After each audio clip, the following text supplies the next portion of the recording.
Greetings, I'm Merswin of Cawdor, and I'd like to welcome you to the Penzic University class, How to Make Period Furniture That Packs Flat. I'm headed to Penzic, and I'd like to bring as much furniture as will fit in the car. My household has 4 people in it, and I'd like to bring furniture for everybody. The table is 8 feet long and has 4 stools. I feel sure I can get the table and stools in the car, but I also want to bring the cooler chest. Oh, and I want to bring beds for everyone. And the little chests for clothes. How much of all this can I get in the car? Now, it's amazing how much stuff will fit in a minivan. Actually, half a minivan, because I'm also bringing a tent. It so happens that when I was young, I worked in the space program. One of the first things a young satellite engineer learns is that if you want to put a satellite on orbit, you first have to fold it up into a tiny package so it will fit into the launch vehicle. So what does this have to do with getting furniture in the car? In a word, IKEA. IKEA is the 9th century Viking term for fits in the car. No, I made that up. But the concept still holds. Take the thing apart, pack the pieces flat so they fit in the car, and assemble them when you get home. Here's an example. I bought these stools online. They arrived in a flat box. I got out a screwdriver and assembled them.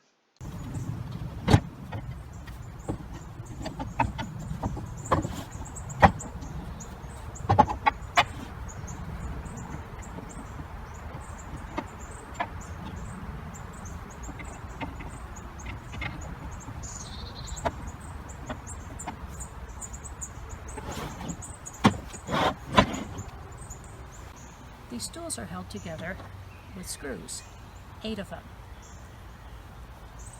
And completely assembling one stool takes 10 or 15 minutes. Multiplied by 4 stools, that's starting to be a long time.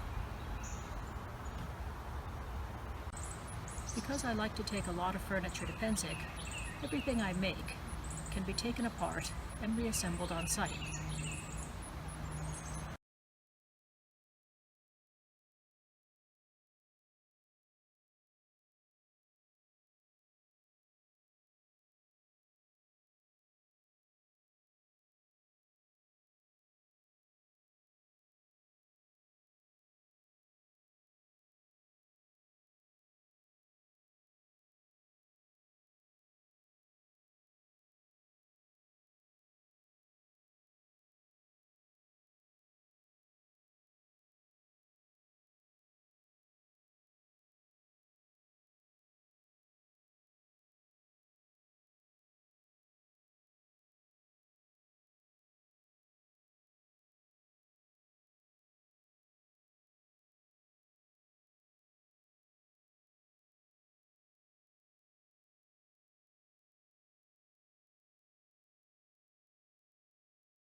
Let's say I've just arrived at Penzig.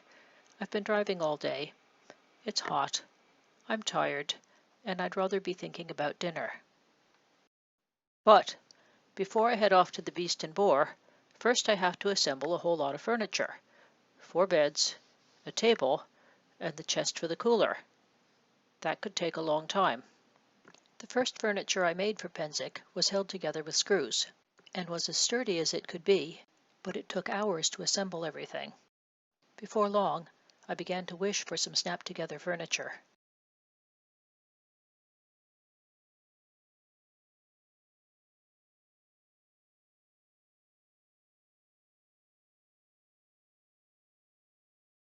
Yeah, like that. So how do we make beds that snap together? The secret is bed rail connectors. We use them to attach the rails to the headboard, and we get a nice sturdy joint that comes apart just as easily. Now, bed rail connectors have been around for a long time. This one, it's hooks that go into vertical slits and drop into place. Another design is a keyhole button, a keyhole slot. It's wide at the base and narrower at the top, and it drops over buttons on a plate and snaps into place. Both of those are a little bit rattly and produce a wobbly structure. Now, if you wanted to, you could use a door hinge as a connector. When you pull the pin, it comes apart easily, and it goes back together just as easily. But that also produces a wobbly joint because it has a lot of play, and I've stopped using them. What I do like are these. They're called no mortise fasteners, and one drops into the other. The two of these are identical, so you put one on each side, and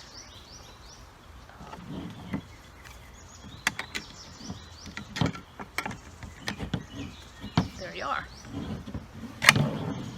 Now, to me, this looks kind of modern. I mean, really, there's nothing to it. It's a plank, 2 posts, and some screws to hold it together. So to make it look period, I like to put in a couple of corbels, 2 in the front and 2 in the back footboards. And corbels are fun because they're easy to make.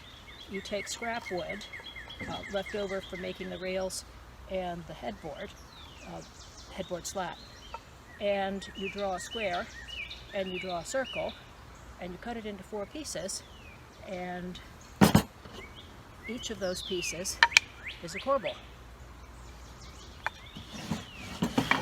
Right. Another thing you can do to make them look period is to varnish them colors associated with the Middle Ages. And something I like to do is fake a rope bed. I mean, the ropes, they just go around the back. They are not real. I mean, this is a firm base and with memory foam on top. It is not a rope bed. But I think they really do add to the looks, and they're fun to make. Now it's time to lay a platform in the bed frame. Most people use plywood for the base, but plywood is at least half an inch thick, it's heavy, and it takes up a lot of room in the car. Therefore, I prefer to use beaverboard, a pressed fiber building material. It's used for the pegboard behind a workbench. Beaverboard is a thin, floppy material that's lightweight and easy to transport. However, it's not very strong. If I put it in the bed frame without any support under it, and then sat on it, it would collapse beneath my weight. So, I support it with a row of slats. Most people lay them down flat, but I turn them on edge. That way, they'll bear 4 times as much weight.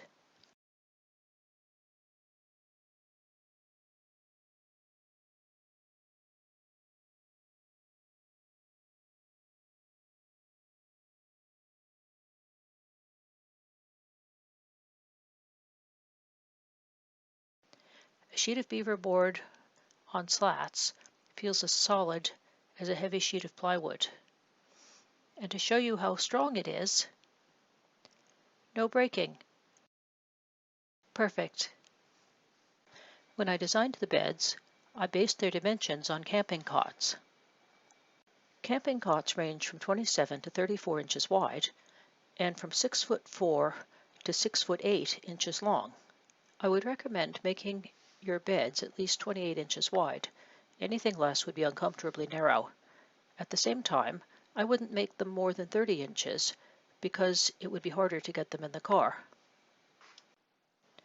Twin beds are normally 76 inches long, which is 6'4".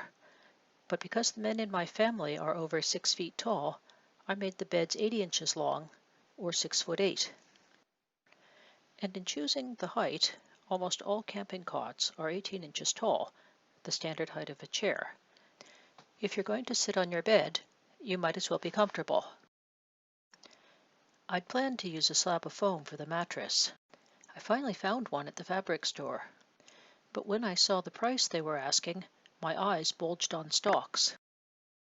However, it turns out that it's possible to buy slabs of foam more cheaply. Mattress stores carry something called a foam mattress topper. This one is a queen size. It's 60 inches wide and 80 inches long. I cut it in half to get two 30 by 80 inch mattresses, which is exactly what I need for the beds.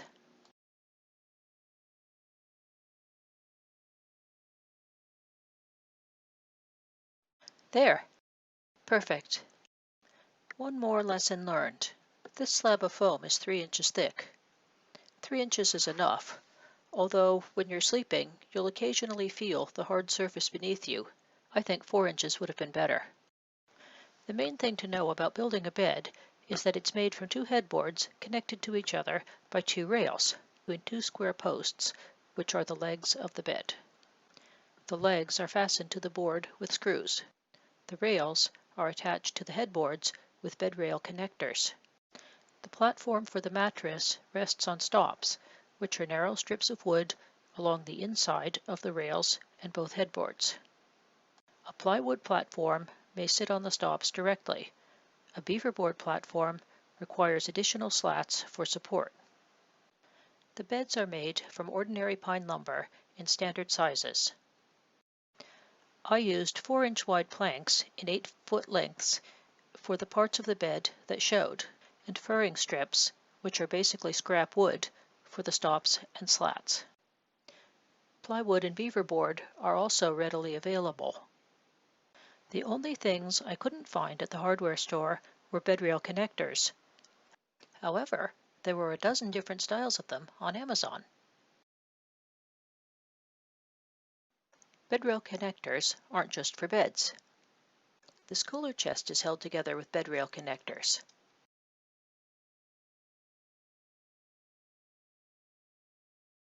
Unlike the beds, the chest is made primarily from birch plywood.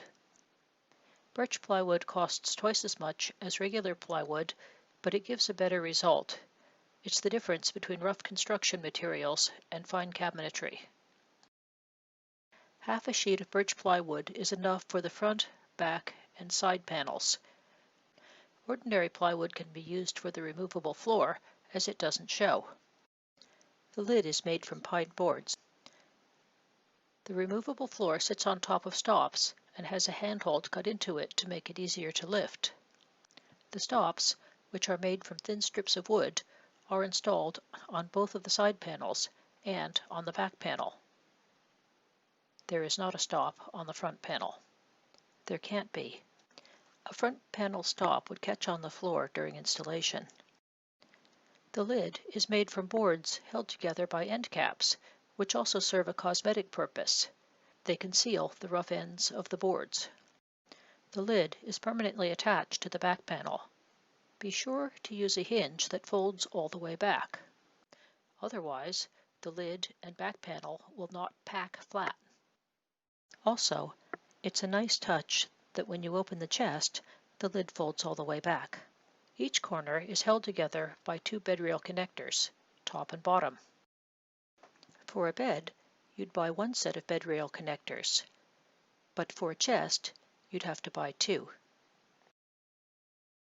The front, back, and sides are made from birch plywood. Birch plywood is higher quality than regular plywood. It looks like fine furniture when it's finished and stained.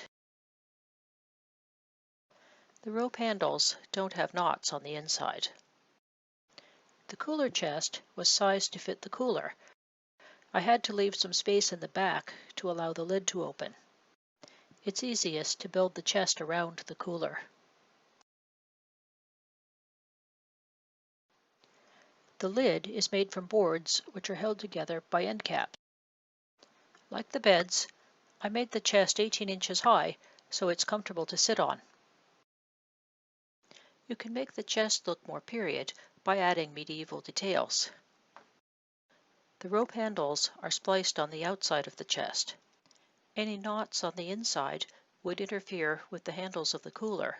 The splice is wrapped in leather to make it more comfortable in your hand. These lap hinges, which I found on Etsy, were made by a blacksmith. I made this lock plate by sawing a few inches off the end of a flat bar of metal, filing off the corners, and drilling a hole to look like a keyhole. It's not a real lock, because I'm just not that worried about anyone trying to steal my Diet Cokes.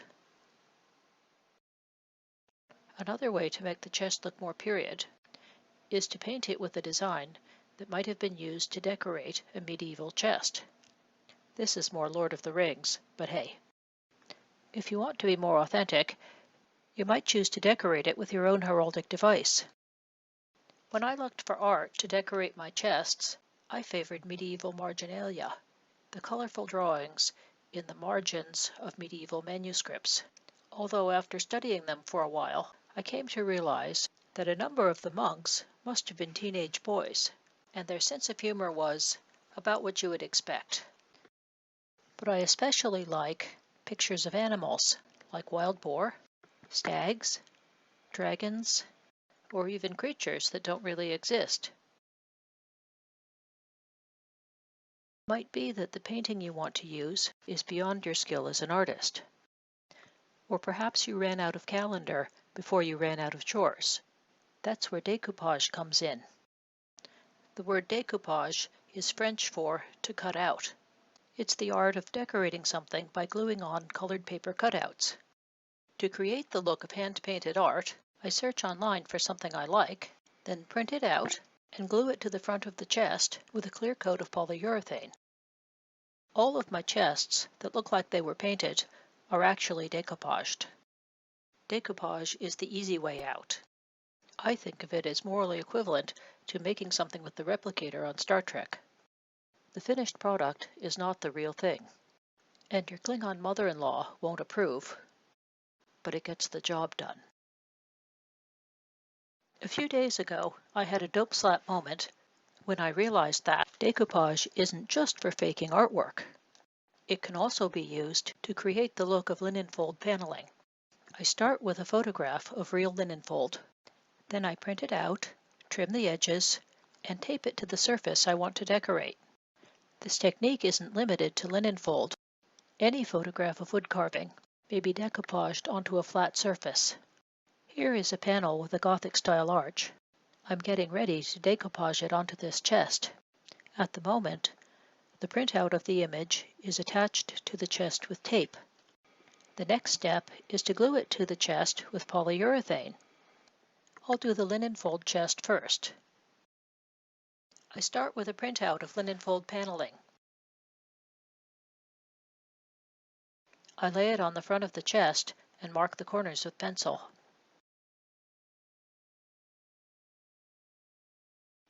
I wet the brush with clear polyurethane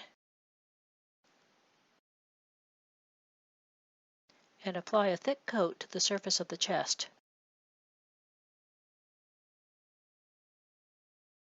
I lay the linen fold printout on top of the first coat of polyurethane and smooth out the bubbles.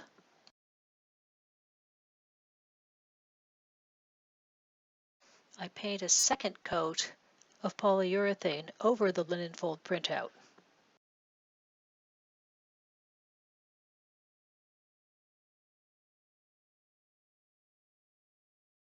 When it dries, it will have the look of real linen fold paneling. So to recap, this is how the linen fold turned out, and this is the Gothic panel. Decoupage offers you a really easy way to get a really dramatic result.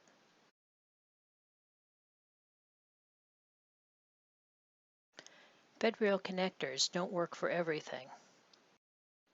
I was so sure the bed design could be modified to make a sturdy table base, but I was wrong. While the bed frame was solid, the table wiggled terribly at the slightest touch, probably because the table's longer legs overwhelmed the stiffness of the connector. So it was back to the drawing board. After a few failed experiments, I decided to attach the leg assemblies directly to the underside of the tabletop using piano hinges. Then I bolted the rails to the legs to create a sturdy base for the table. It worked like a charm. First I assembled the stools.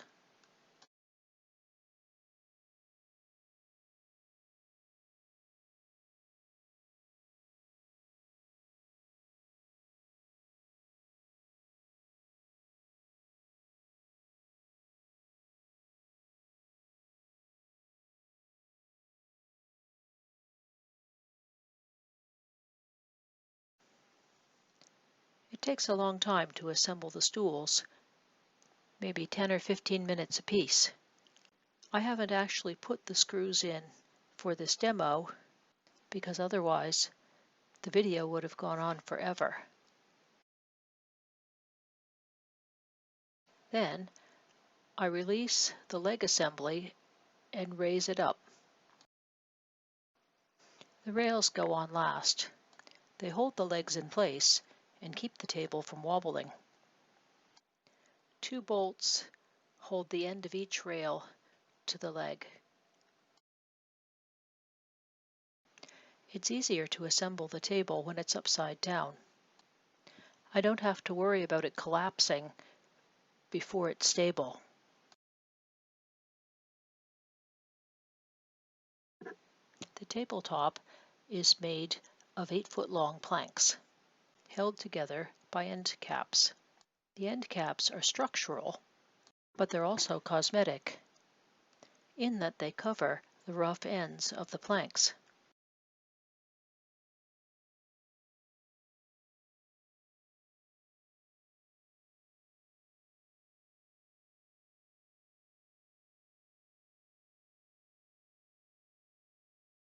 I cut handholds in the tabletop to make it easier to lift.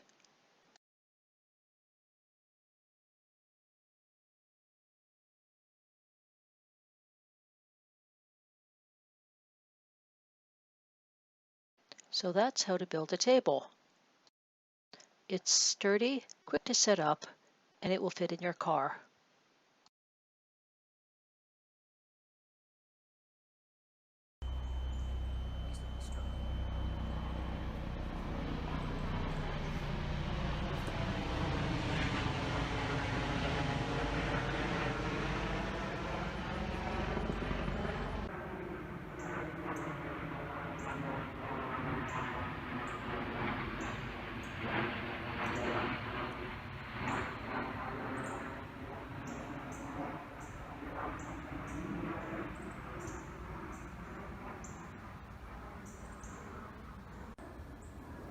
Now it so happens